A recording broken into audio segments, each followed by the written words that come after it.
Problem ಆಗ್ತದೆ ಅಕ್ಕ? ನಮ್ಗೆ ಶುಗರ್ ಐತ್ರಿ, ಹಾ 2 ವರ್ಷ ಆಯ್ತು. ಹಾ. ಸ್ವಲ್ಪ ತ್ರಾಸ ಆಗ್ತೈತ್ರಿ ಇವಾಗ. ಓಕೆ ಸ್ವಲ್ಪ ಬ್ಯಾಕ್ ಪೇನ್ ಬರುತ್ತೆ. ಈಗ ಉಂಟಾ? ಸ್ವಲ್ಪ ಐತ್ರಿ, ಭಾಳ ಅಲ್ಲಿ ಕೈ ಹಿಡಿ ಅಕ್ಕ. ನಿಮ್ಮ ಹೆಸರಕ್ಕ? ಕವಿತಾ. ತಂದೆ ದೇವರ ಯೇಸುವಿನ ನಾಮದಲ್ಲಿ ಪವಿತ್ರಾತ್ಮನ ಸಹಾಯದಿಂದ ಕರ್ತನೆ ಪಾದಕ್ಕೆ ಬಂದಿದ್ದಾನೆ.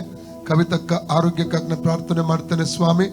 ಅವರ ಶರೀರದಲ್ಲಿ ಹೊಡುವಂತ ಬ್ಲಡ್ ಶುಗರ್ ಕಾಯಿಲೆಯನ್ನು ಯೇಸು ನಮ್ಮ ಡಿಸ್ಕನೆಕ್ಟ್ ಮಾಡ್ತಾ ಇದ್ದಾನೆ. ಯೇಸು ನಮ್ಮ ಸೌಖ್ಯ ಸಂಭವಿಸಲಿ. ಯೇಸು ಕ್ರಿಸ್ತ ನಮ್ಮ ಸೌಖ್ಯ ಸಂಭವಿಸಲಿ. Spirit of blood sugar come out right now in the name of Jesus. ಅದನ್ನು ಕರ್ಸ್ ಮಾಡ್ತೇನೆ. ಆ ಸ್ಪಿರಿಟ್ ಅನ್ನು, ಆ ಬ್ಲಡ್ ಶುಗರ್ ಕಾಯಿಲೆಯನ್ನು ಕರ್ಸ್ ಮಾಡ್ತಾ ಇದ್ದೇನೆ. ಇವರ ಶರೀರದಲ್ಲಿ ಡಿಸ್ಕನೆಕ್ಟ್ ಮಾಡ್ತಾ ಇದ್ದೇನೆ. ಹೊರ ದೊಬ್ಬುತ್ತಾ ಇದ್ದೇನೆ.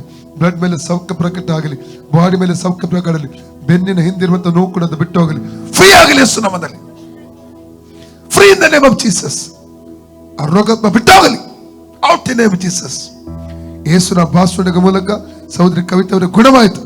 Free in the name of Jesus. ಈಗ ನೋಡಿ ಅಕ್ಕ, ಬಗ್ಗೆ ನೋಡಿ. ಇಲ್ಲ ಅಲ್ಲ? ಓಕೆ ಹೇಳಿ. ಯೇಸುವೇ ಯೇಸುವೇ, ನನಗೆ ಸೌಖ್ಯ ಕೊಟ್ಟದಕ್ಕಾಗಿ ನನಗೆ ಸೌಖ್ಯ ನಿನಗೆ ಸ್ತೋತ್ರ.